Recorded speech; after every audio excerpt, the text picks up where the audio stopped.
pour partir la journée du bon pied. Au 98.5 Montréal, vous écoutez L'Agacé le matin.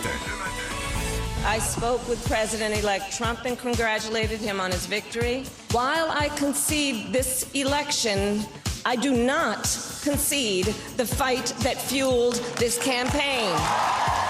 Comme tout gouvernement responsable, ça fait des mois qu'on prépare pour quelle que soit l'issue de l'élection américaine. On va toujours être là pour protéger notre économie, nos travailleurs. Oui, on risque de vivre la turbulence. Je pense qu'il faut se dire la vérité. Il y a des emplois qui sont en jeu. Je vais aller à Washington moi-même. Je vais essayer de rencontrer le maximum d'intervenants. Voici Patrick Lagacé. Jeudi le 7 novembre, juste avant le tour d'horizon de l'actualité. Et l'actualité est extrêmement généreuse avec l'élection de M. Trump. On va se faire la météo. Risque d'averse ces prochaines heures. C'est frais ce matin. 7 degrés, maximum de 10 aujourd'hui. Ça va être nuageux. Demain, vendredi, nuageux. Encore une fois, maximum de 12. Samedi, maximum 7 degrés, alternance soleil et nuages. Et c'est le même scénario pour dimanche. Donc, là, aujourd'hui, on en est à la période choc et stupeur. Le monde absorbe la nouvelle du retour de Donald Trump à la Maison-Blanche. Ça veut dire quoi pour le Québec? Ça veut dire quoi pour le Canada? On va décortiquer tout ça. D'abord, Justin Trudeau n'a pas été le premier chef de gouvernement à s'entretenir avec M. Trump. Ça avait été le cas lorsque Joe Biden avait été élu. Et il a quand même eu quelques minutes au téléphone. Hier, on dit qu'il a passé 20 minutes au téléphone avec Donald Trump, que ça a été chaleureux. On sait que la relation entre les deux hommes est pas, historiquement, c'est pas la meilleure relation du monde. Et je ne sais pas si c'est la faute de M. Trudeau, mais M. Trump, quand il était président, a eu des mots très durs, a déjà ridiculisé M. Trudeau. Donc, ça pose la question de l'influence de la relation entre M. Trump et Trudeau sur les affaires bilatérales canadiennes-américaines. On verra la suite. Il semble que la conversation a été chaleureuse, mais ce qui est clair, c'est que les États-Unis, sous la gouverne de M. Trump, voyaient le commerce international comme une sorte de buffet de cons où les Américains se faisaient manger la laine sur le dos. Et là, il promet, encore une fois, des tarifs, des taxes à l'entrée, à l'importation de biens. Est-ce que c'est une stratégie de négociation? Il y a des gens qui disent que c'est une stratégie de négociation. On verra pour la suite, mais il y a beaucoup de craintes ici au Québec et au Canada. Quand je vous parle de craintes, il y a des craintes aux États-Unis aussi, parce que il y a des think tanks aux États-Unis. Ce sont des groupes de réflexion. Il y en a des progressistes, il y en a beaucoup qui sont conservateurs. Et il y a un groupe qui s'appelle là-bas la Heritage Foundation, qui a fait le projet 2025. Et le projet 2025, M. Trump dit qu'il n'a pas l'intention de s'en inspirer. Beaucoup de gens pensent que M. Trump a l'intention de s'en inspirer. Il y a des gens autour de lui qui poussent cet agenda-là. Et si le projet 2025 est mis en œuvre, ça va être une réforme radicale du gouvernement et aussi de la société américaine. On parle d'expulsion massive de migrants, politisation du gouvernement fédéral, c'est-à-dire que on veut qu'il y ait moins de fonctionnaires objectifs. Le président là, qui pourrait remplacer des fonctionnaires là, à volonté pour mettre des gens de confiance partout, même dans des postes qui ne sont pas des postes politiques. Il veut aussi une réforme du département de la justice et un contrôle politique du département de la justice. Ça aussi, c'est nouveau. Dans les démocraties, tu veux qu'il y ait un mur entre ton ministre de la Justice et le reste du gouvernement. Suppression d'agences fédérales entières, notamment le ministère de l'Environnement, par exemple. Et quand je vous parle de réforme radicale de la société, les gens de Projet 2025 voudraient, par exemple, interdire la pornographie.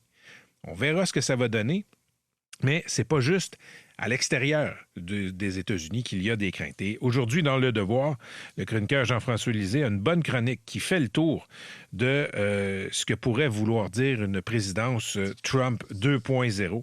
Il explique comment Trump a déjà un plan. Les gens autour de lui ont déjà un plan pour nommer un maximum de juges conservateurs pro-Trump. Aussi, dans son administration, dans la première version de M. Trump, il avait subi des obstacles de la part de nominations politiques, par exemple, de la part de fonctionnaires, là, on va s'assurer que les bonnes personnes loyales à M. Trump et non pas à la Constitution soient placées aux bons endroits. Jean-François Lisée qui aborde aussi la question de l'Ukraine, du climat, des guerres commerciales en vue aussi justement à cause des tarifs, des vaccins aussi, de la santé publique. Donald Trump est très près de Robert Kennedy Jr. Et Robert Kennedy Jr., c'est une figure politique américaine qui était contre les vaccins avant que ce soit contre les vaccins. Donc, c'est à lire dans Le Devoir. Mélanie Joly, la ministre des Affaires étrangères du Canada, va être avec nous. Il y a beaucoup d'inquiétudes, je le disais, pour les échanges commerciaux. Une grande partie de l'économie canadienne, de l'économie québécoise, dépend de nos relations avec les Américains. C'est une relation bilatérale qui est importante. Mais comme a déjà dit Pierre Trudeau, l'ancien premier ministre du Canada, la relation avec les États-Unis, c'est comme une souris qui dort avec un éléphant. Même si l'éléphant est gentil, t'en subis les contre-coups. Et M. Legault, le premier ministre du Québec, est inquiet pour l'économie, d'une part. Il dit qu'il y a des jobs qui sont en jeu à cause des liens entre le Québec et les États-Unis au chapitre de l'aéronautique, de l'aluminium et du bois, principalement. Il a aussi peur, comme beaucoup d'autres, que les politiques d'expulsion de M. Trump, d'expulsion de gens qui sont sur le territoire de façon illégale aux États-Unis, mais ça pousse certains d'entre eux, des dizaines, peut-être des centaines de milliers, à chercher refuge au Canada, à monter vers le nord.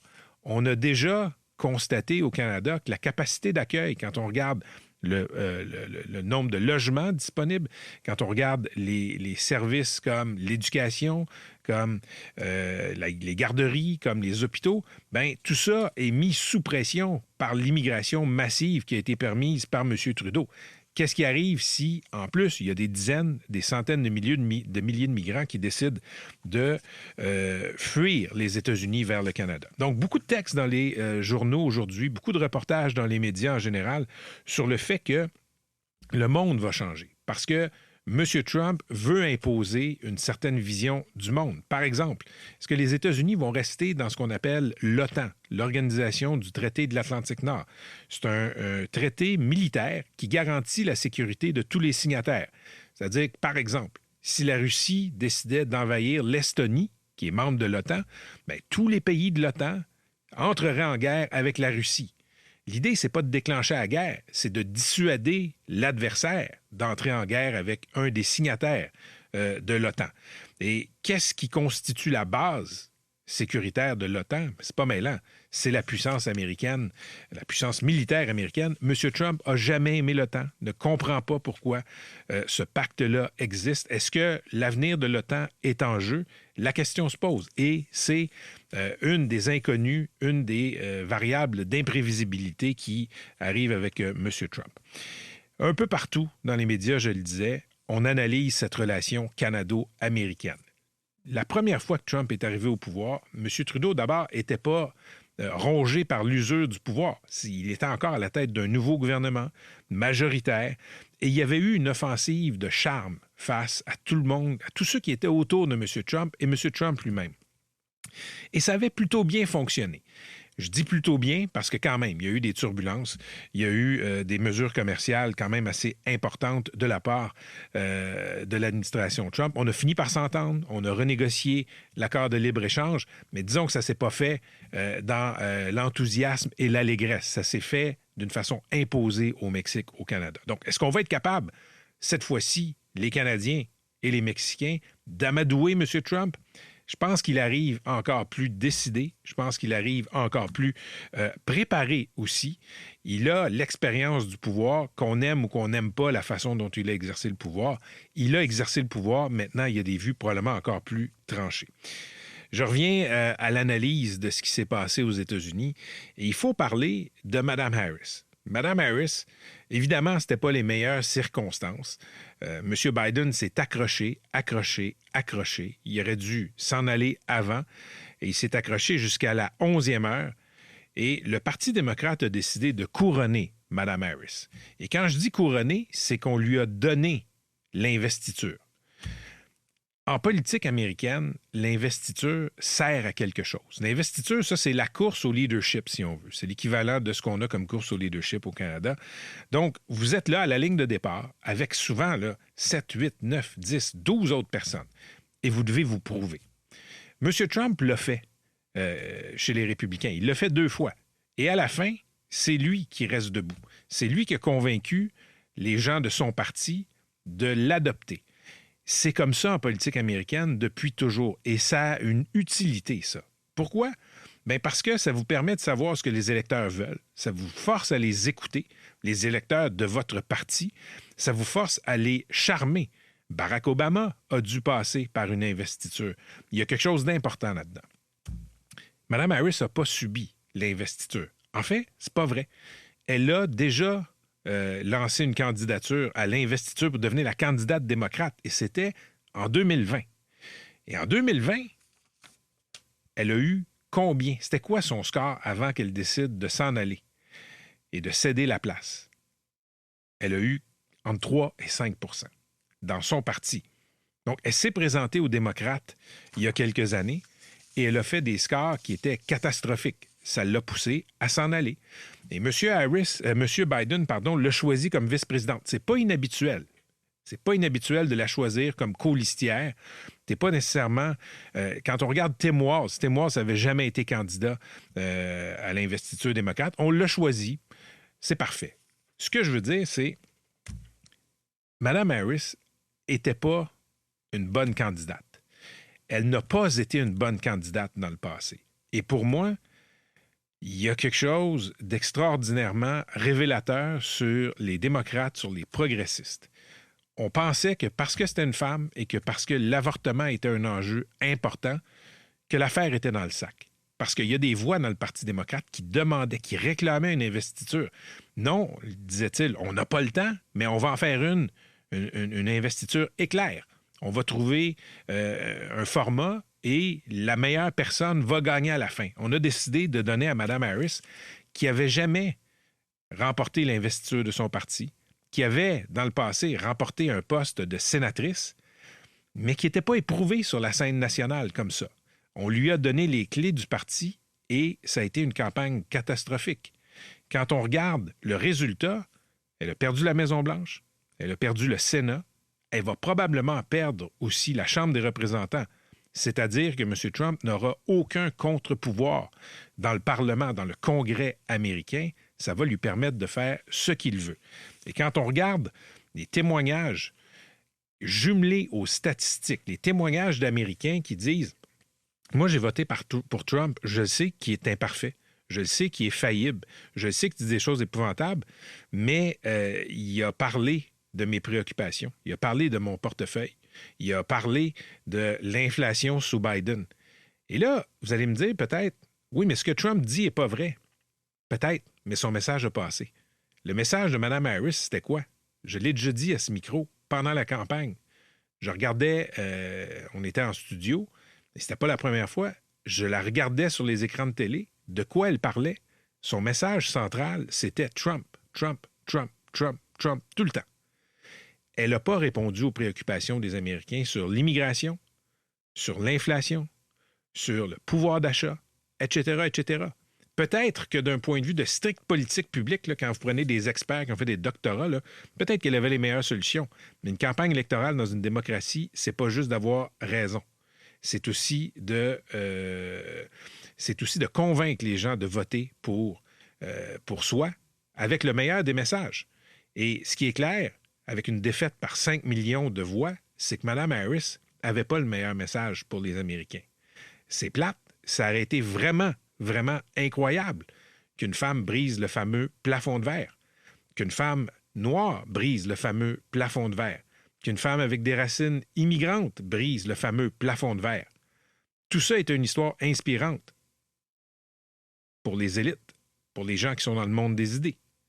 Mais pour les Américains qui ont 2 jobs, pour les Américains qui en ont arraché avec l'inflation, qui n'était peut-être pas toute la faute de Biden, là. Il y a eu de l'inflation partout, mais pour eux, ils s'en sacraient complètement. Écoutez, je lisais là, dans le Globe and Mail, en Georgie, des électeurs afro-américains qui ont commencé à glisser vers Trump.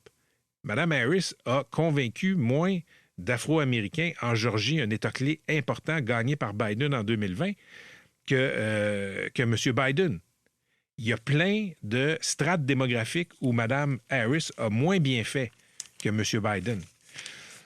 Je le dis souvent, les progressistes veulent avoir raison. Ils aiment ça avoir raison moralement sur plein d'enjeux. Et quand Mme Harris a martelé le message Trump, Trump, Trump, il n'est pas fin, c'est un ci, c'est un ça, elle a raison. Elle a raison, je suis d'accord avec elle. Mais c'est pas ça que les Américains voulaient entendre. C'était pas sa première élection à M. Trump, c'était sa troisième élection. Si le fait de le décrire comme un fasciste, comme un sexiste, comme un criminel fonctionnait, si ça avait eu un effet aux urnes, on l'aurait su avant 2024. On va laisser faire les États-Unis pour une seconde. On va parler de ce qui se passe ici au pays. Tantôt, je l'évoquais avec Bénédicte, là, c'est une histoire incroyable. Claude Paquin va être avec nous un peu plus tard à l'émission. C'est un homme de 81 ans. Il a 41 ans. Il a été accusé. Il a été trouvé coupable d'un meurtre qu'il n'avait pas commis, un double meurtre. Et là, il a obtenu justice tout récemment. Il va être avec nous en studio avec maître Nicolas Saint-Jacques. C'est un avocat du projet Innocence qui se penche là, sur des cas d'erreurs judiciaires. Histoire complètement, je dirais, sordide à Québec. C'est l'histoire du député Sylvain Lévesque, député caquiste, sordide dans le sens des pratiques politiques.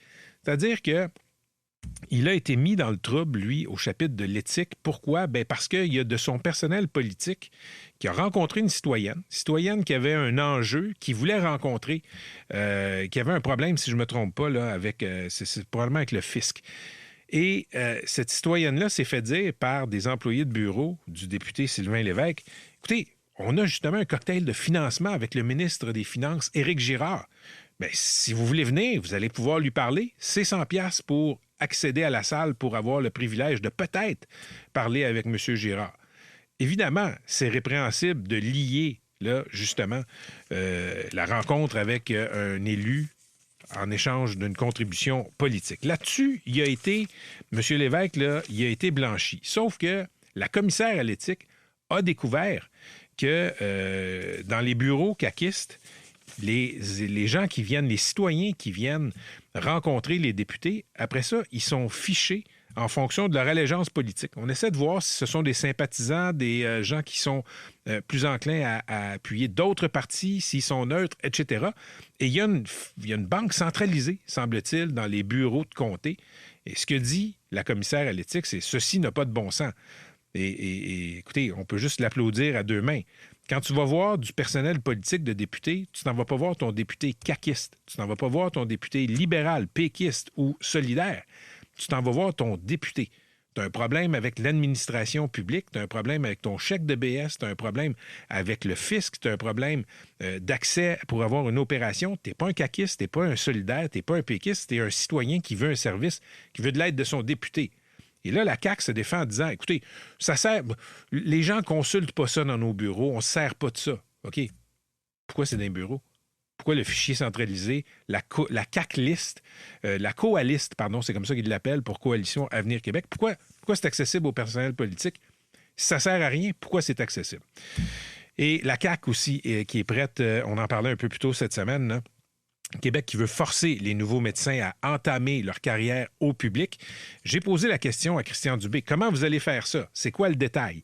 Il ne veut pas donner trop de détails pour l'instant, mais le premier ministre du Québec, François Legault, hier, a levé un peu le voile. Il a dit, écoutez, nous, on est prêts à utiliser la clause de dérogation de la Constitution canadienne pour faire passer ce projet de loi-là. Parce que si je vous force à pratiquer dans le public, à ne pas aller travailler en Ontario, par exemple, après avoir obtenu votre diplôme d'une université québécoise, à ne pas aller directement au privé, il est possible que ce soit une violation de vos droits fondamentaux. C'est possible.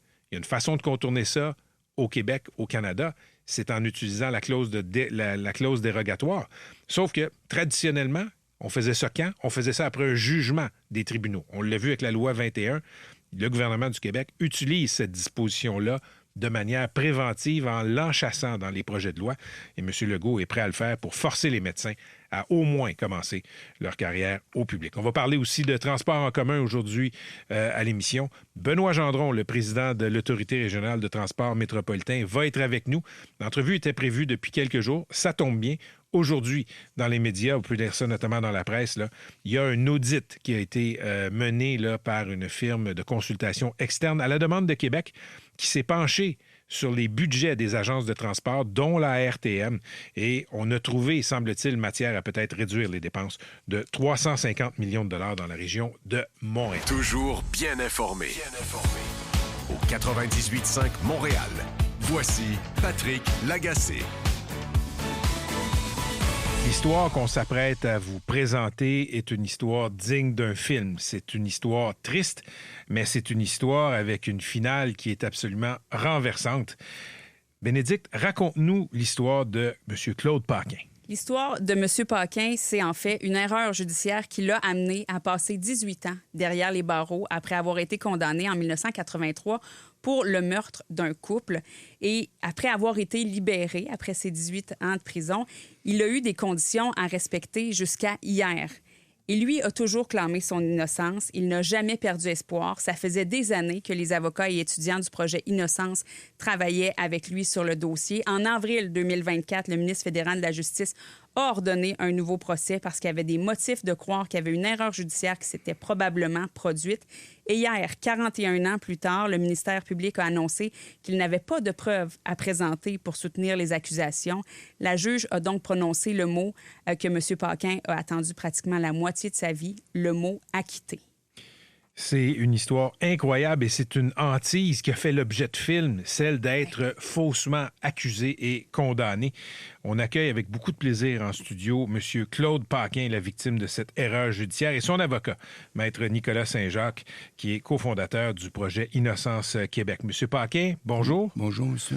Je commence avec vous. Quand vous avez entendu la juge dire que vous étiez acquitté 41 ans après les faits, ça a été quoi votre première émotion? Mais j'étais surpris, évidemment, là, parce que avec le temps que je faisais, je m'attendais à une bonne réponse, par contre. Mais c'est ça m'a enlevé un poids sur le dos. On va parler à Maître Nicolas Saint-Jacques là, dans un instant qui est avec vous, là, mais là, vous avez été emprisonné pour un double meurtre, M. Paquin, que vous n'avez pas commis. Quand vous êtes dans votre cellule, là, oui, puis que vous êtes là, puis vous vous dites « Hey, je suis ici, puis j'ai tué personne », c'est quoi les sentiments qui vous rongeaient? Mais moi, dès que j'ai été trouvé coupable, le lendemain, je me suis dit, ça peut pas arriver. J'étais comme gelé, le vrai mot. Mais il n'y a rien à faire. Mais il n'y a rien à faire. Il faut suivre qu'est-ce qui arrive là, la détention, puis tout ça. Mais par contre, je me suis toujours dit, je vais me battre.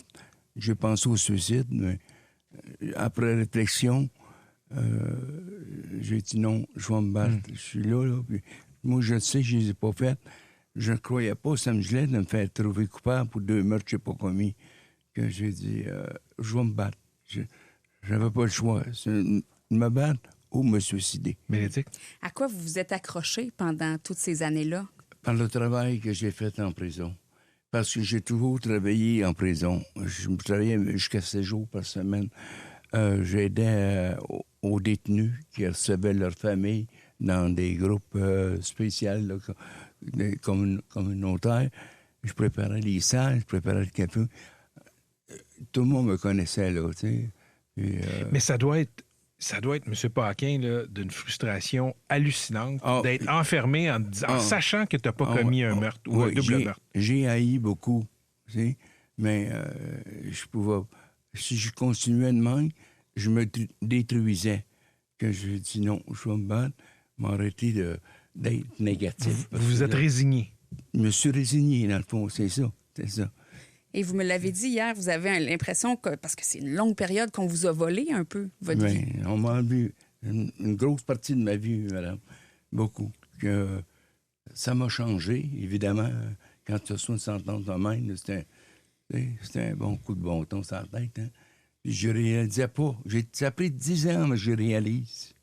10 ans que je réalise que j'étais en prison Je voulais pas l'accepter d'un sens directement. Puis, à quel moment est-ce que vous avez comme retrouvé espoir? J'ai commencé mes procédures avec mes avocats, mon avocate que j'avais. On a commencé par passer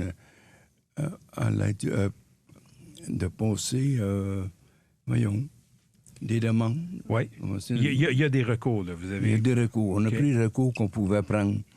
Puis, tout à mesure, mais là... Puis vous avez passé, M. Paquin, combien de temps en prison pour ce double meurtre que vous n'avez pas commis? En tout, j'en ai fait 23 ans et demi. Wow. Ouais. OK, je me tourne maintenant là, vers votre avocat, Maître Nicolas Saint-Jacques, qui est cofondateur du projet Innocence Québec. Maître Saint-Jacques, merci d'être là. À quel moment est-ce qu'il y a eu un premier contact entre M. Paquin et vous? Alors, le premier contact, c'était en 2008. C'était pas avec moi comme tel, c'était avec Lida Saranouret, qui est la fondatrice du projet Innocence. Et puis, on a commencé à travailler dans le dossier en 2010. Alors là, ça a pris 14 ans avant qu'on ait une réponse du ministre de la Justice. Et ce qui explique ça, c'est que c'est un vieux dossier. On parle d'un dossier de 1983. Alors, on prend les pièces du puzzle. Il nous manque beaucoup de pièces du puzzle. C'est un puzzle à 100 000 morceaux, vous pouvez imaginer. Et là, on tente de reconstituer tous les morceaux. Puis là, on a plusieurs avocats qui ont passé dans le dossier. On a beaucoup de témoins qui sont morts, qui sont difficiles à retracer. Fait que c'était ça qui était le travail qu'on a fait. Expliquez-moi quelque chose. Là, chez Projet Innocence, là, vous revisez des dossiers et vous en ciblez quelques-uns où vous vous dites qu'il y a probablement eu une enquête, une erreur judiciaire. Vous devez en recevoir beaucoup. Il y a probablement beaucoup de gens qui sont en prison qui se disent « Moi, j'ai pas commis ce crime-là ». Comment vous faites pour déterminer qu'un dossier est probablement une erreur judiciaire? Oui. Alors, le premier critère qu'on va regarder, est-ce que la personne a épuisé l'entièreté de ses recours? Parce que nous, notre intervention, elle arrive uniquement après la Cour suprême du Canada. Alors, si une personne, par exemple, peut aller en appel, à la Cour d'appel, eh bien, on ne va pas pouvoir l'aider, malheureusement. On va la rediriger vers un organisme ou vers des avocats qui font des dossiers d'appel. Oui. Ça, c'est la première des choses. La deuxième des choses, c'est qu'on va regarder, est-ce que, premièrement, il y a des éléments dans le dossier qui sont suspects.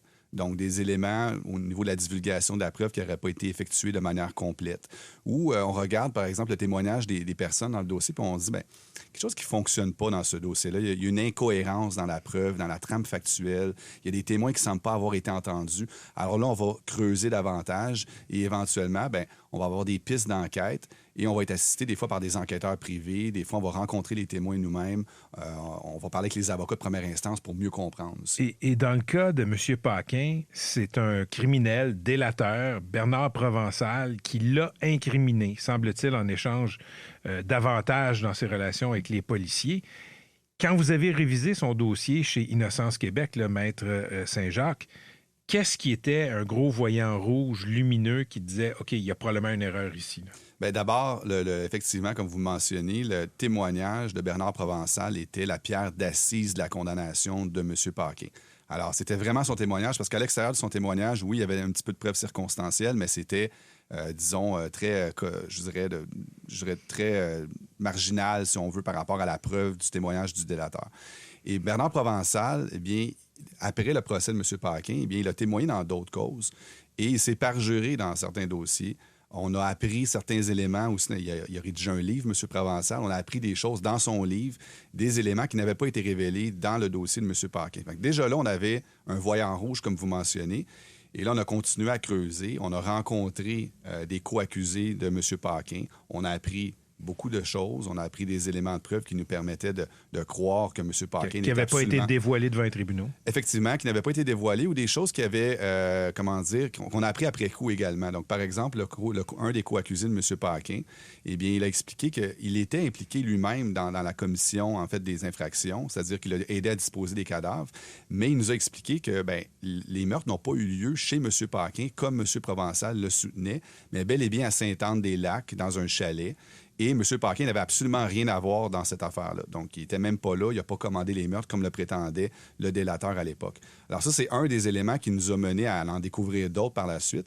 Et essentiellement, là, si on prend un peu la nouvelle preuve qu'on a trouvée, les deux co-accusés de M. Paquin, dans un des cas, le monsieur nous a fait une déclaration, comme je viens de vous mentionner, puis l'autre, en fait, a bénéficié d'une peine réduite, en fait, d'une infraction réduite pour complicité après les faits, pour avoir aidé à disposer des cadavres, alors qu'il était supposément, selon M. Provençal, le tireur d'une des deux victimes. Alors, voyez-vous, là, ça marchait plus, là. La question que je me fais poser le plus depuis hier, quand on parle de cette histoire-là, est-ce qu'il y a des recours pour dédommager? Parce que M. Paquin a quand même perdu une partie de sa vie, comme il le dit. Est-ce qu'il y a des recours? Puis est-ce que c'est quelque chose que vous envisagez à ce moment-ci? Bien, il y a des recours dans la mesure où on est capable de démontrer une conduite répréhensible de l'État. Alors, il faut qu'il y ait faute de l'État, éventuellement dommage. Le dommage, ici, je pense que c'est assez évident. Donc, la réponse à ça, théoriquement, oui.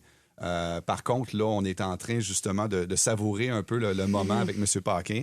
C'est quelque chose qu'on va discuter très prochainement. Dernière question pour vous, M. Saint-Jacques, et après je vais conclure avec Claude Paquin, la victime de cette épouvantable erreur judiciaire. C'est effrayant de penser que cet homme-là a passé des décennies en prison pour un crime qu'il n'a pas commis. Pensez-vous qu'il arrive souvent que des innocents soient condamnés dans notre système judiciaire? C'est une bonne question. Je pense que si on révisait plus de dossiers d'erreurs judiciaires, comme il se fait au Royaume-Uni, on trouverait davantage de situations comme M. Paquin. Le nombre, la quantité, c'est difficile à dire, mais au Royaume-Uni, ils ont une commission indépendante, contrairement à ici, et ils trouvent 15 à 30 fois plus d'erreurs judiciaires par année qu'au Canada. Ça donne froid dans le dos. Ça donne froid dans le dos. On a un excellent système de justice, par contre. On a beaucoup de garanties. On a beaucoup d'avocats qui travaillent très bien. Mais il peut y avoir des erreurs. Mais il peut y avoir des erreurs.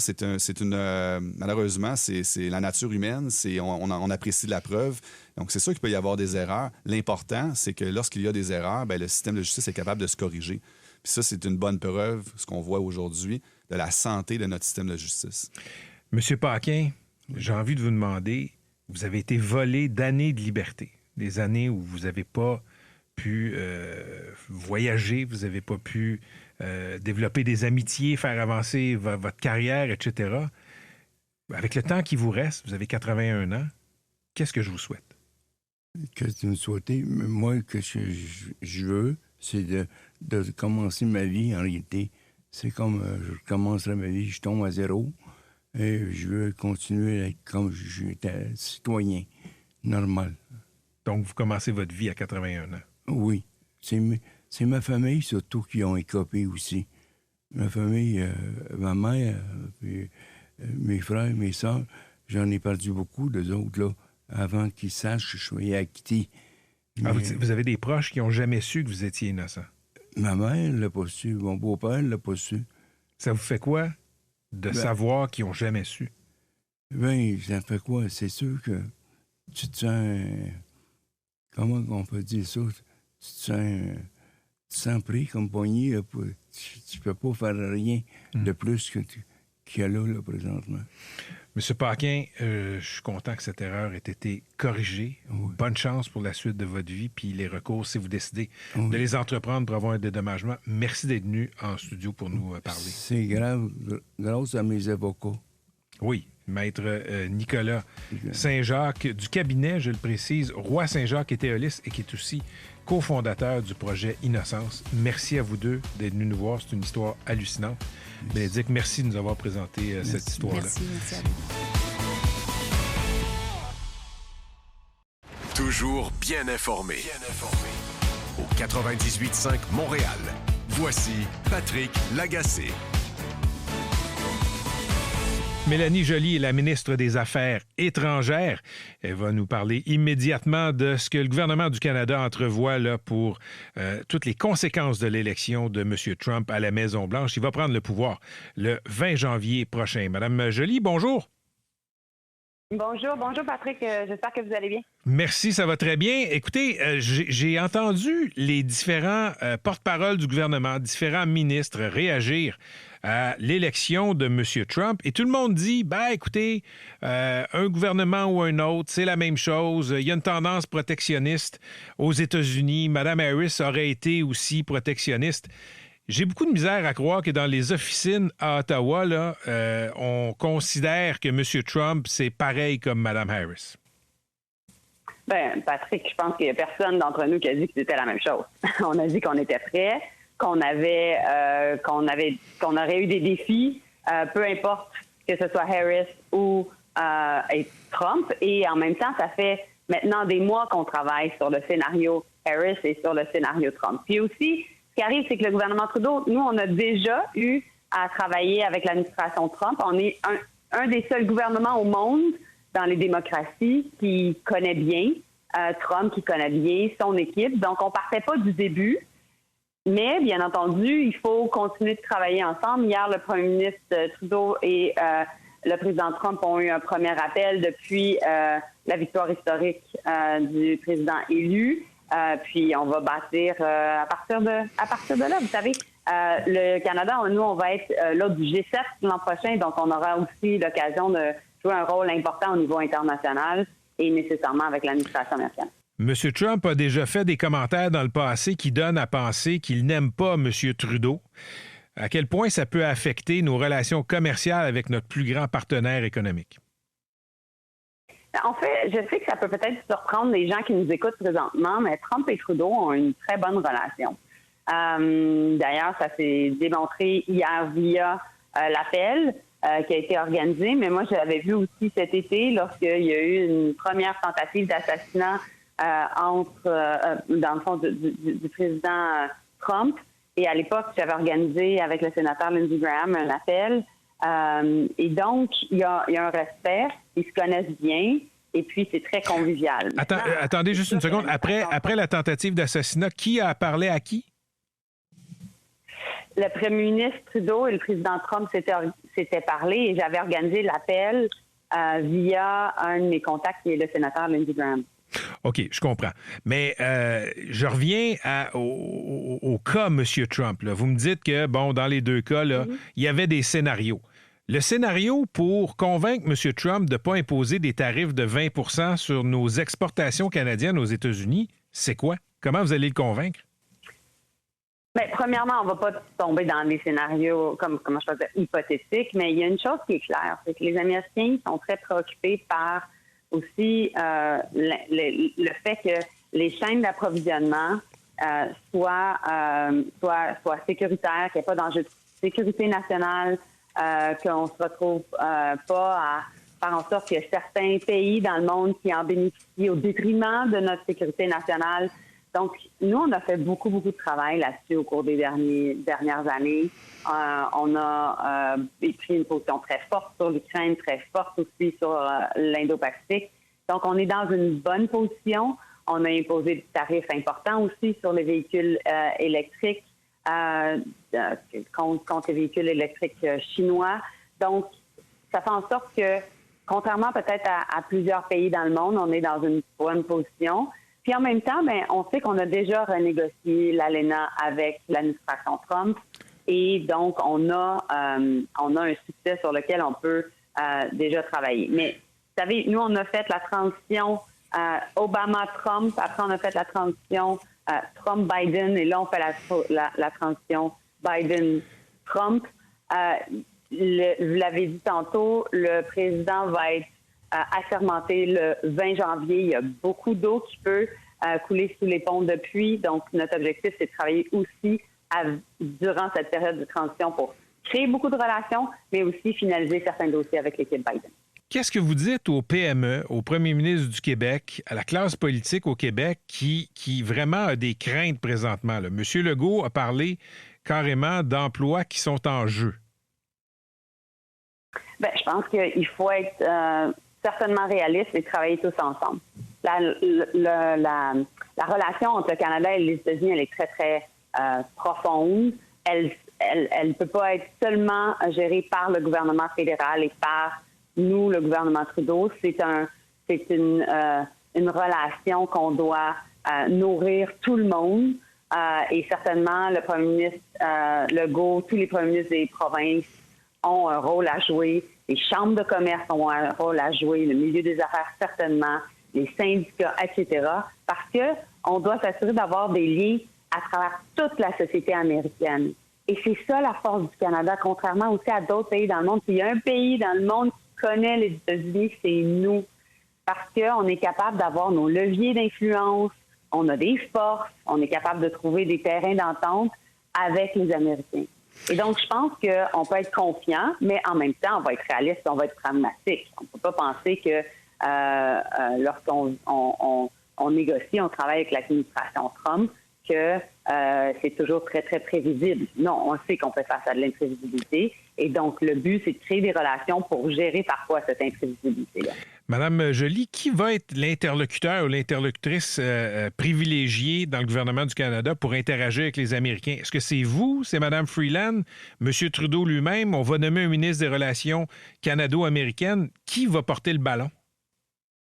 Bien, c'est toujours le premier ministre Trudeau qui, lui, est en charge de la relation avec les États-Unis. On va être plusieurs à être impliqués. Moi, certainement, en tant que ministre des Affaires étrangères, mon objectif, c'est d'avoir une très, très bonne relation avec les Américains. Mais là, on parle beaucoup, vous m'avez posé beaucoup de questions sur les questions économiques, qui sont très, très importantes, sur lesquelles je vais certainement plancher, mais moi, je vais surtout aussi m'occuper de la géopolitique. Parce que la différence entre la première version de l'administration Trump, le Trump 1.0 de 2016 à 2020, qui était avant la pandémie, et maintenant, c'est certainement le fait que maintenant, il y a deux guerres très, très importantes, l'Ukraine, le Moyen-Orient. Il y a des tensions encore plus élevées en Indo-Pacifique avec la Chine.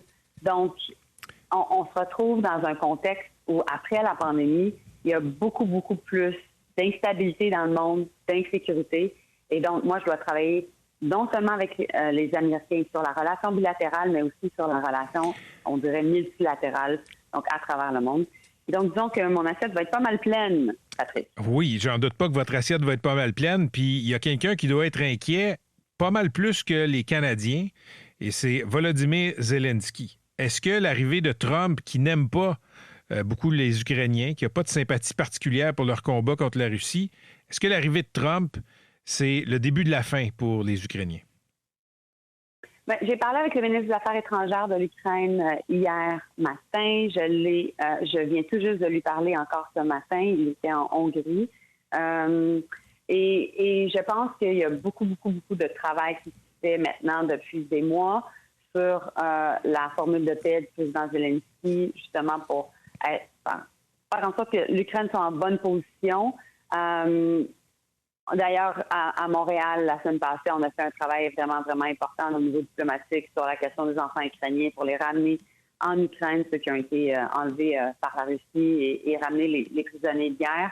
C'est tout ça pour dire que nous, on va continuer à soutenir l'Ukraine, on va continuer aussi à les conseiller parce que, comme je vous disais tantôt, à la réponse, savoir qu'est-ce qu'on fait, il y a beaucoup, beaucoup de ministres des Affaires étrangères qui m'appellent présentement, certainement les Ukrainiens, pour qu'on leur donne des conseils, savoir comment gérer l'administration.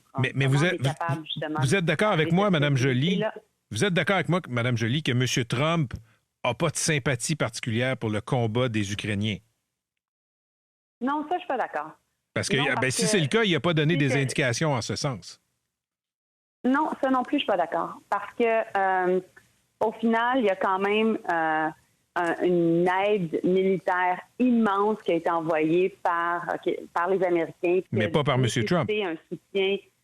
Oui, parce que les républicains l'ont soutenu au Congrès et nécessairement le Congrès, sous, dans le fond, la direction de Mike Johnson, l'ancien président de la Chambre, qui était un grand, grand allié de Trump, devait nécessairement avoir le soutien de Trump pour justement être en mesure d'adopter ce package-là, comme on dit en bon français. Donc, non, mais en même temps, est-ce que l'arrivée de Trump va avoir un impact au niveau de la guerre en Ukraine? Oui, j'en suis convaincue.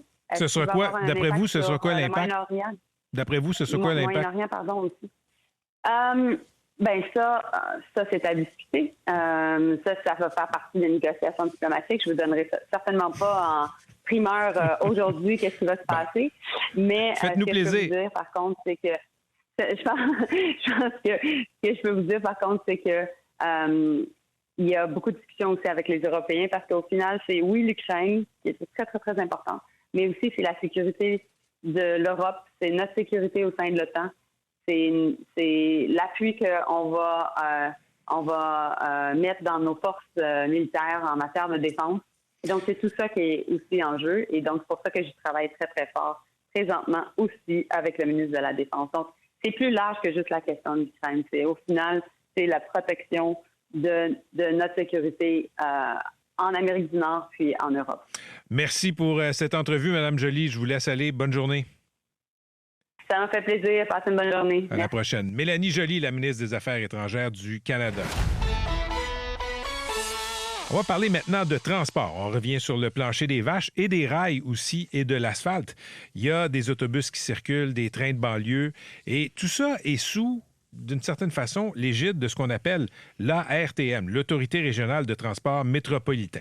Et là, aujourd'hui, vous pouvez voir ça dans les différents quotidiens, les résultats d'un audit, d'une revue stratégique des budgets de ces agences de transport, incluant la RTM, est sorti. Ça avait été commandé par la ministre des Transports, Geneviève Guilbeault, pour essayer de voir est-ce qu'il y a des économies à faire dans les budgets de la STM, de la STL à Laval, de l'ARTM, de EXO, les trains de banlieue, etc. Il semble qu'il y a quelque chose comme 350 millions de dollars à aller chercher, selon cet audit. On en parle immédiatement avec Benoît Gendron. Il est DG de l'Autorité régionale de transport métropolitain. Monsieur Gendron, bonjour. Bonjour. Est-ce que vous l'avez en main, l'audit? Oui, on a l'audit en main. Puis depuis combien de temps? On a reçu les résultats de l'audit lundi dernier de façon préliminaire et évidemment sous embargo. Êtes-vous d'accord avec les conclusions là, qui ont commencé à filtrer dans les médias? En fait, on n'a pas de surprise. Il faut comprendre que depuis 1 an, on travaille sur des pistes également d'optimisation dans la région métropolitaine avec l'ensemble des partenaires. Il y avait 19 chantiers qui ont été identifiés pour trouver différentes pistes d'économie sur lesquelles déjà, là, les équipes sont au travail pour justement identifier les plus porteuses et toujours au bénéfice du client. Il faut faire attention. Là. L'objectif qu'on cherche, c'est de dire comment on peut faire les choses autrement pour permettre justement d'offrir un meilleur service aux clients. OK. Ceci étant dit, bon, Québec, via cet audit qui a été mené par une firme externe, identifie 350 millions d'économies. Vous, dans vos chantiers, il y a combien de millions d'économies qui sont possibles? Il y a plusieurs millions d'économies. Plus là, ou moins que 350? On est dans ces eaux-là également. Là. Il faut mettre les deux ensemble là, pour voir lesquelles sont les plus prometteuses et les plus porteuses à court terme. OK. Il y a eu une baisse d'achalandage, une baisse des déplacements dans la région de Montréal avec la pandémie. Ça inclut les automobilistes, ça inclut aussi le transport en commun. C'est vous qui avez commandé cette étude-là, ça a été publié la semaine passée. Baisse de déplacement, c'est une bonne chose ou c'est une mauvaise chose? En fait, à court terme, c'est une bonne chose, mais il faut comprendre que d'ici 2050, selon les prévisions, il va y avoir 1 million de déplacements de plus en auto dans la région métropolitaine.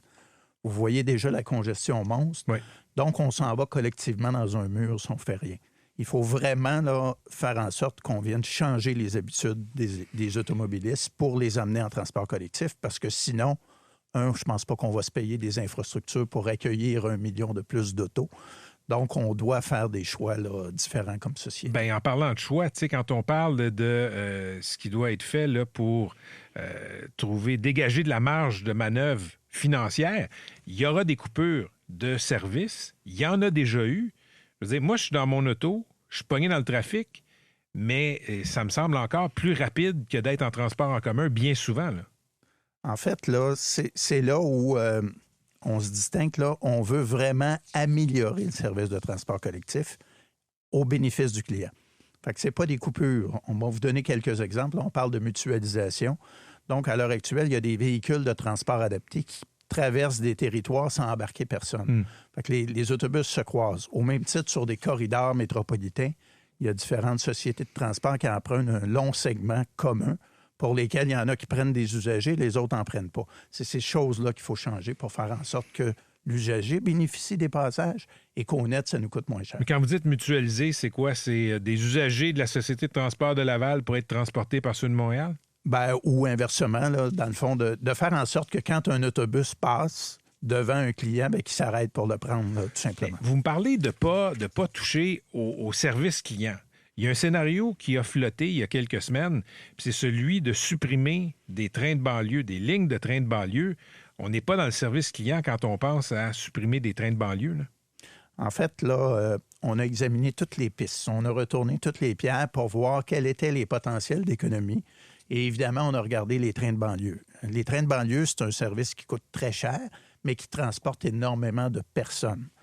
Donc, l'étude qui a fuité, là, c'est un rapport qu'on a déposé à notre conseil d'administration qui disait pour substituer les lignes de train de banlieue, il y a une économie si on le fait en autobus. Ce qui n'a pas été regardé, bien, c'est le temps que ça prend en autobus. Là. L'impact, effectivement, en autobus, mais également l'impact au niveau des gares sur lesquelles il y a eu un développement immobilier à proximité, puis les coûts d'investissement qui ont été mis dans ça. OK. Mais là, je sais qu'à la RTM puis d'autres sociétés de transport, vous êtes dans un bras de fer avec Québec. Vous voulez plus d'argent. J'ai de la misère à croire que ce rapport-là sur la suppression de 3 lignes de train de banlieue a fuité comme ça par magie. À la RTM, vous aviez avantage à ce que ça se retrouve sur la place publique puis ça fasse freaker Québec, là. Ben, en fait, là, ce rapport-là, d'ailleurs, on a reçu une série de recommandations, pas de recommandations, mais de pétitions de la part des différentes municipalités concernées. Et on va poser un geste là, à la RTM. Mais c'est à votre avantage que ça sorte, ce scénario-là? Non, pas vraiment. Pourquoi? Parce que, dans le fond, on était à une étape très préliminaire de l'étude, là. Et je pense que ça avantage personne de faire craindre aux gens qu'on va couper des lignes de train de banlieue, ce qui n'est pas le cas. Donc, on va faire l'annonce prochainement pour dire qu'il est hors de question. Ça a eu l'avantage de faire dire à des ministres, même à ce micro, on ne va pas permettre ça. Exact. OK, donc, vous l'avez fait fuiter. Non, nous, ça ne vient pas de nous, là, non? La fuite. Non. OK. Je veux qu'on parle des zones. Les fameuses zones, M. Gendron, là, vous êtes le patron de la RTM. Là. C'est une des choses qui frustre le plus les usagers du transport en commun. Tu montes dans un train, tu montes dans le REM, tu montes dans un métro, tu payes dans une zone, tu le sais pas, tu sors de la zone, et là, il y a de vos agents de sécurité qui contrôlent les cartes. Les gens ont payé en toute bonne foi, se sont trompés de zone, puis ils se font donner des tickets de 200$.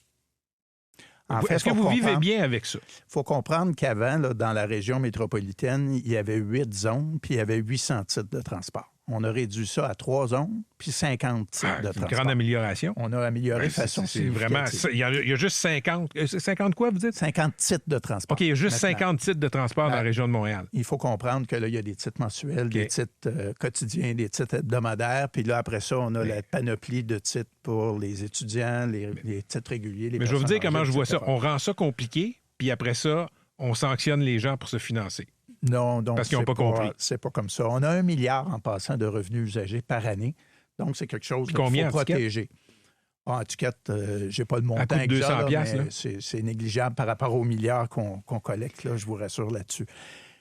Ce qui reste à faire, c'est de changer notre système central. Le système qu'on appelle Opus, qui date de plus de 15 ans, qui est dépassé par rapport à ce qui existe maintenant. Et moi, ce que je veux, là, c'est que l'usager n'ait pas à se poser la question. Comme vous dites, à l'heure actuelle, l'usager doit, avant de faire son déplacement, dire est-ce que je fais un A, est-ce que je fais un AB, est-ce que je vais faire un ABC? Et c'est l'usager qui emporte la responsabilité. Tantôt, on veut que ce soit le système qui détermine le prix.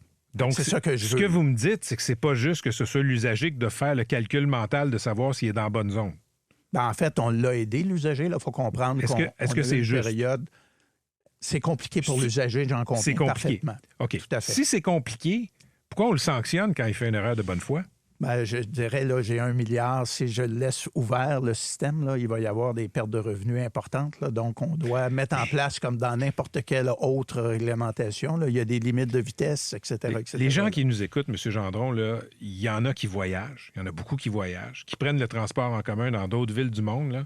Puis je ne sais pas si c'est une surprise pour vous. Là. Il y a des villes dans le monde où on monte dans l'autobus, on paye avec sa carte de crédit, puis on est facturé sur la durée du trajet. Tout ça est numérisé, etc. Nous, on est encore à l'âge de pierre. Là. Pas très différent de l'Expo 67, notre système de paiement. Là. En fait, on est limité par ce que j'appelle le système central qui est Opus. Par contre, on ne l'a pas changé? On le modifie. Pourquoi d'autres villes actuelle. sont capables de faire ça? On est en appel d'offres pour justement le changer. Pourquoi il n'y a pas eu un appel d'offres il y a 15 ans? Ben là, on n'était pas là à l'époque, là, donc on peut prendre les blagues, mais... Votre agence, la RTM, avait un ancêtre quand même. Là. Oui, il y avait l'AMT à l'époque, mais l'âge du système, c'est à peu près une quinzaine d'années. Donc, on était à la fine pointe à l'époque. Là. Il faut comprendre qu'aujourd'hui, là, c'est beaucoup plus facile de voyager. On lance d'ailleurs, dès cet automne, on élargit le paiement par carte de crédit dans la Couronne Nord. Et on va également, l'été prochain, rendre disponible ce qu'on appelle la dématérialisation de la carte Opus. La quoi? Autrement dit, là, à l'heure actuelle, il y a une carte Opus, on va pouvoir payer avec son téléphone sur l'ensemble du réseau de transport. OK, juste une seconde, là. On va pouvoir prendre notre téléphone puis payer nos titres de transport? Dès l'été prochain. Comme on le fait partout ailleurs dans la vie. Comme on fait partout ailleurs. OK. L'appel d'offres a été lancé et octroyé au dernier conseil d'administration et dès l'été prochain. Il paraît qu'il n'y a pas beaucoup de fournisseurs qui se manifestent pour réaliser cet appel d'offres.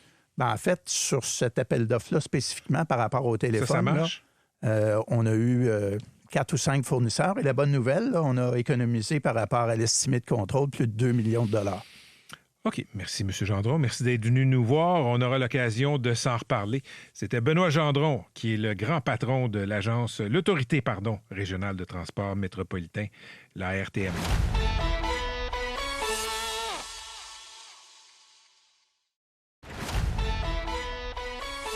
Voici Patrick Lagacé. C'était la nuit, quand elle s'est jetée sur moi. Tout ce que j'ai vu, c'est des yeux et des dents qui brillaient. J'aurais dû faire attention, m'assurer pour la vie, contre le vol puis la maladie. Faire la grève, la révolution, acheter un gun, un canon, faire quelque chose, n'importe quoi. Mais moi, j'ai acheté des roses. Des roses!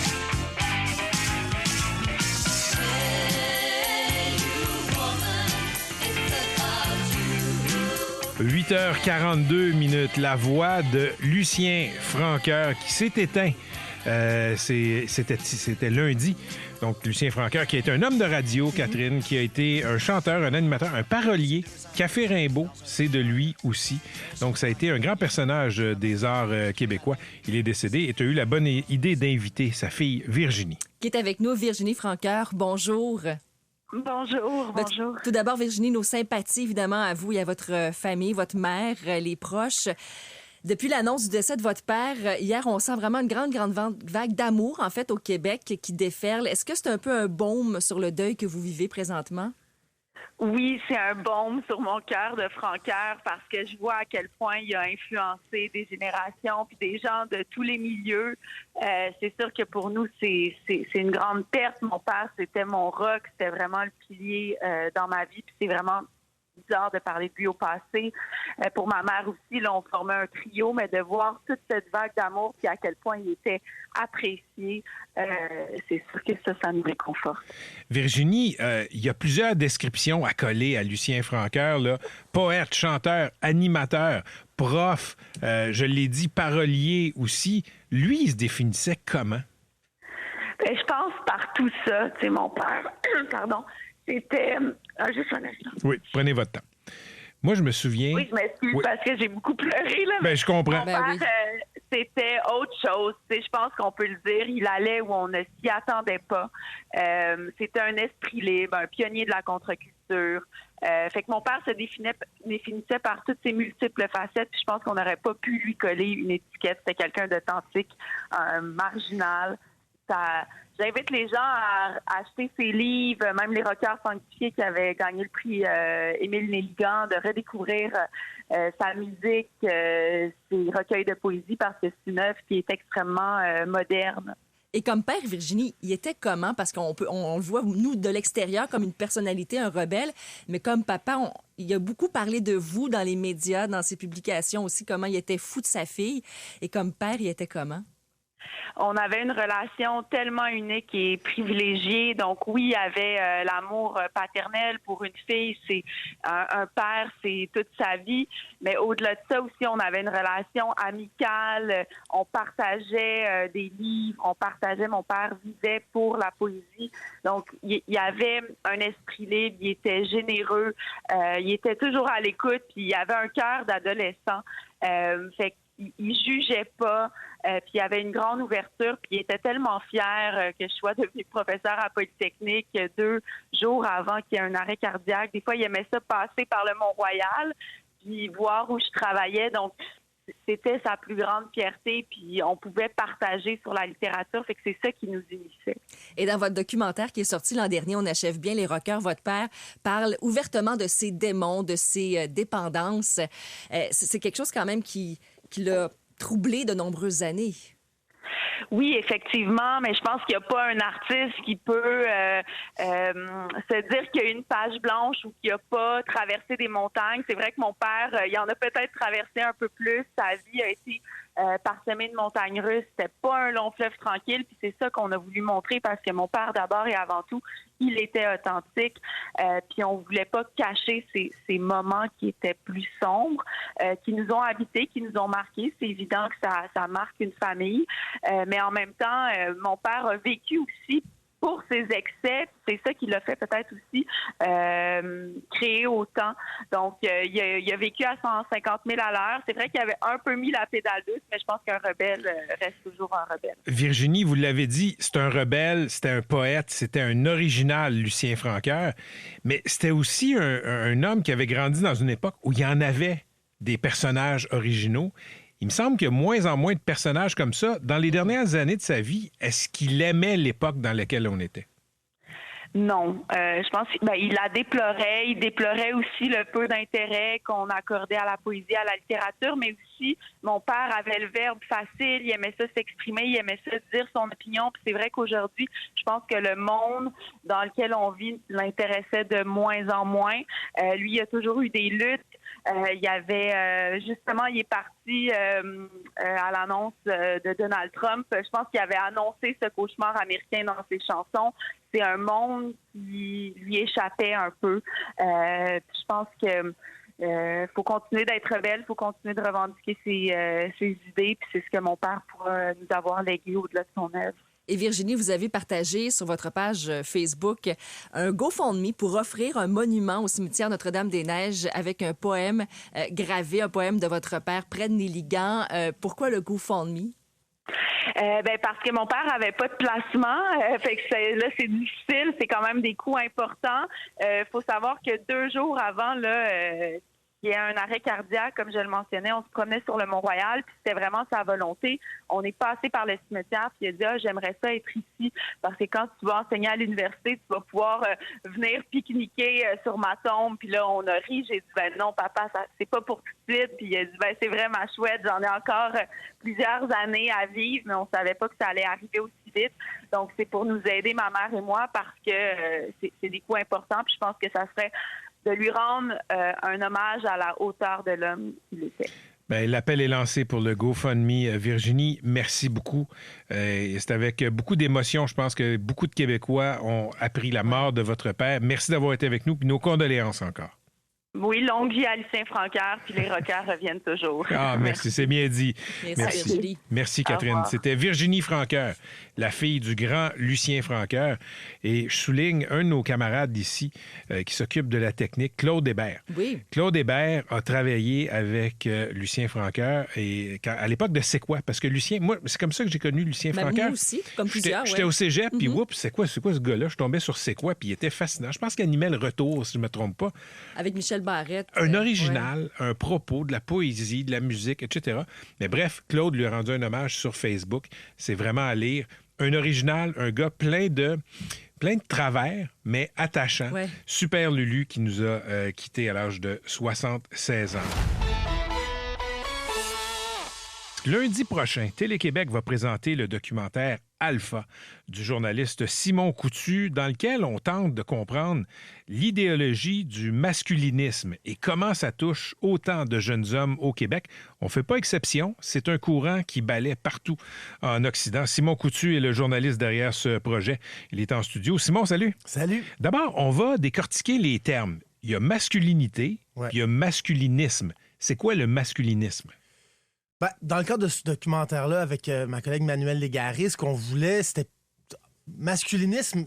Ça va peut-être choquer certains des intervenants. C'est des gens qui se considéraient comme mâles alpha, tenant de valeurs traditionnelles, qui se voient comme des pourvoyeurs. Mais le masculinisme, c'est tout ce que... Mais Simon, comme il y a isme, on parle d'une idéologie. Oui, vraiment. C'est une posture politique. Oui, c'est ça. Pas juste personnel. Non.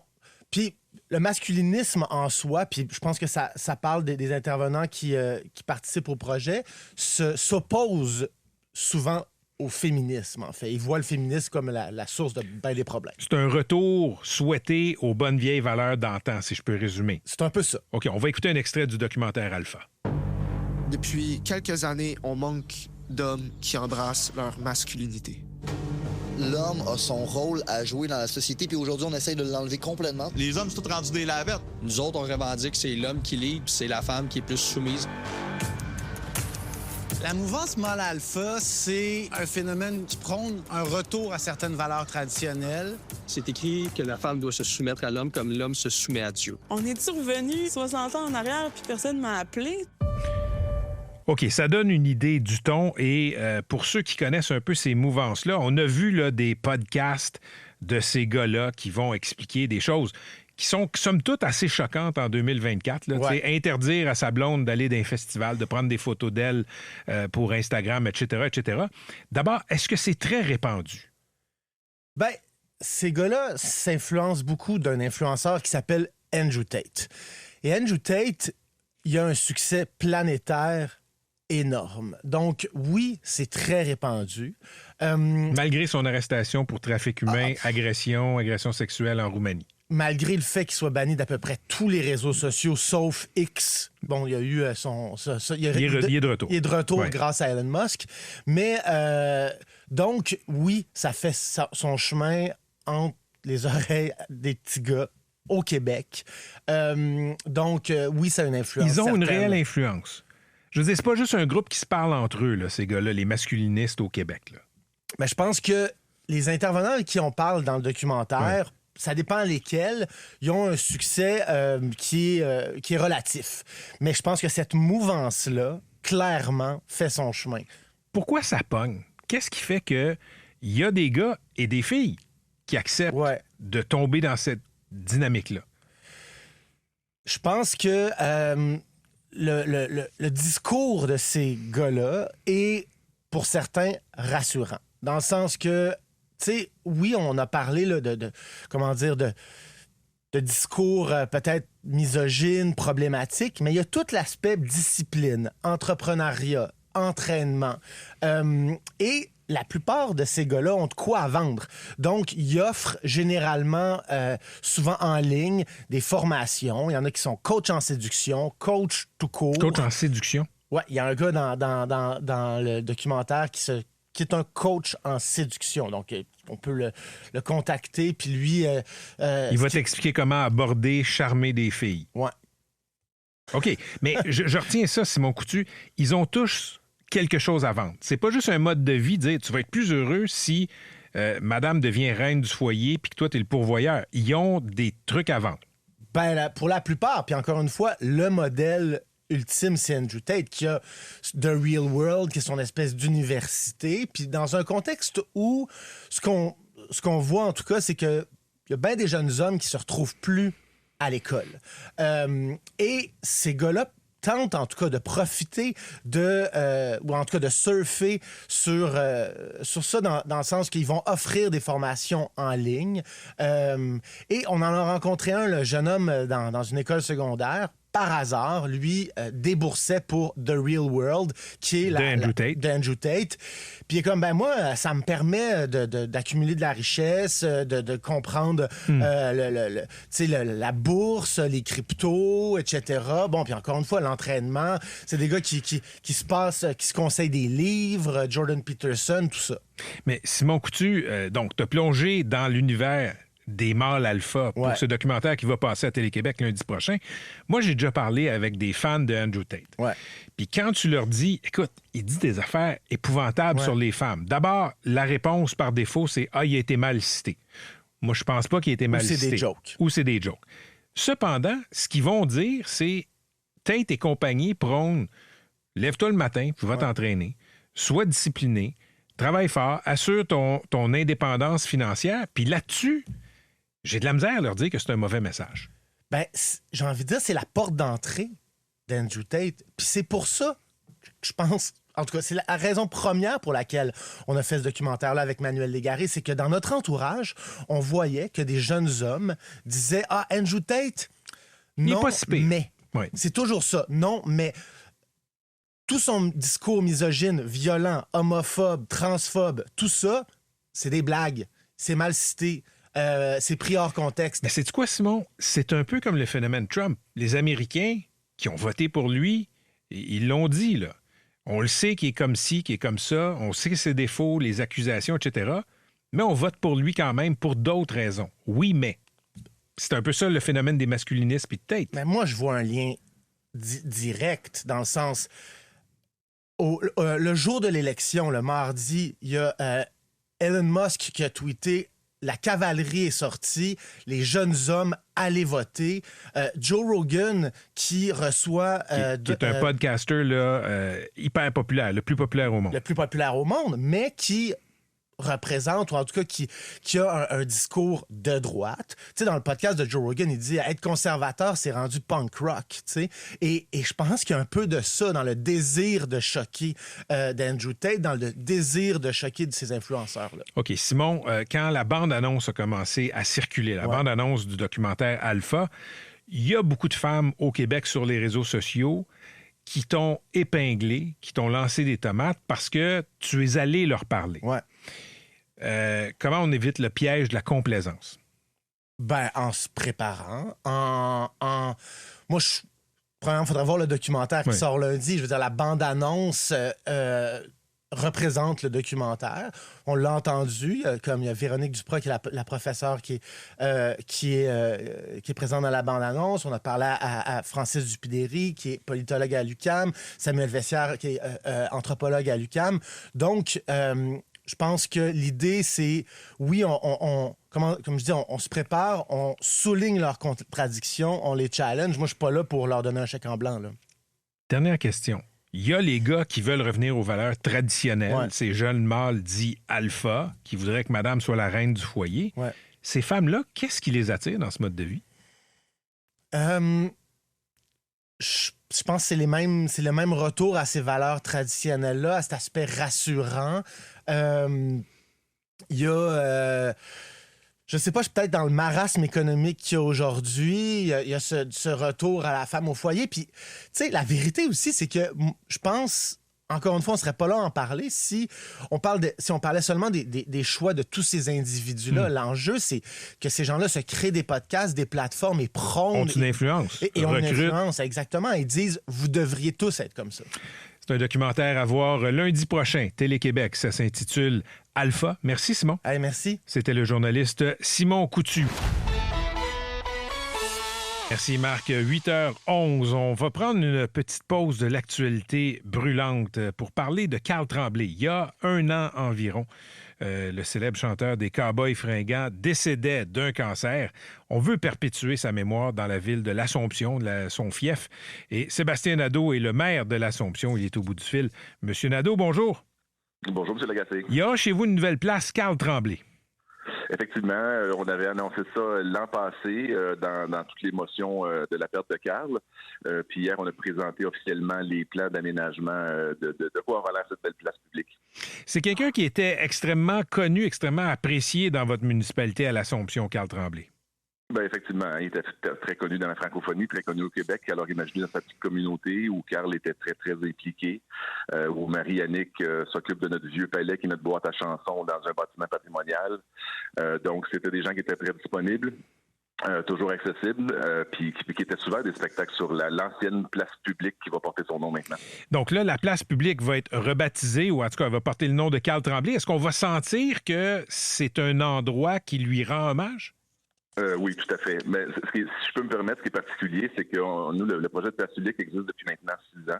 On faisait des spectacles à cet endroit-là depuis 3-4 ans, puis on faisait différents tests, l'aménagement de la scène, selon le soleil, selon tout ça. Qualité du son. Et j'ai souvent regardé avec Carl des spectacles soit de Marie-Annick, soit de la chorale de ses enfants, soit de d'autres artistes comme les colocs et tout ça. Puis je demandais souvent à Carl, avec ton expérience, comment tu vois l'aménagement, comment tu vois le positionnement de la scène et tout ça, puis qu'est-ce que les artistes apprécient lorsqu'ils viennent dans des festivals, des événements. Puis donc, sans savoir, il participait à une consultation. Et moi non plus, je ne le savais pas parce que Carl, à chaque fois qu'il parlait de l'avenir, il était confiant en la vie. Là. Ça a toujours été dans sa philosophie. Puis donc, un jour, avec son départ, tous les plans qui existaient déjà, on les a modifiés. On a fait appel à la firme Lemay, là, qui sont des architecturistes d'architecture du paysage. Et là, on a fait des focus group, à savoir à quoi les gens pensent lorsqu'ils pensent à Carl, qu'est-ce qu'ils appréciaient. On a beaucoup consulté Marie-Annick. On a eu une dizaine de rencontres avec elle tout au cours de l'année, là, malgré son deuil, si vous voulez. Là, c'était pas des étapes toujours faciles parce qu'on les amenait toujours dans les souvenirs. Et donc, on a désigné certains lieux où les gens vont venir se recueillir sur cette place publique-là, mais on voulait s'assurer que les valeurs de caste soient respectées, mais surtout qu'il y ait différentes émotions qui soient provoquées. C'est une très belle initiative que de perpétuer la mémoire comme ça chez vous à l'Assomption de Carl Tremblay. Monsieur le maire, merci d'être venu nous parler. Merci, au plaisir. C'était Sébastien Nadeau, le maire de l'Assomption.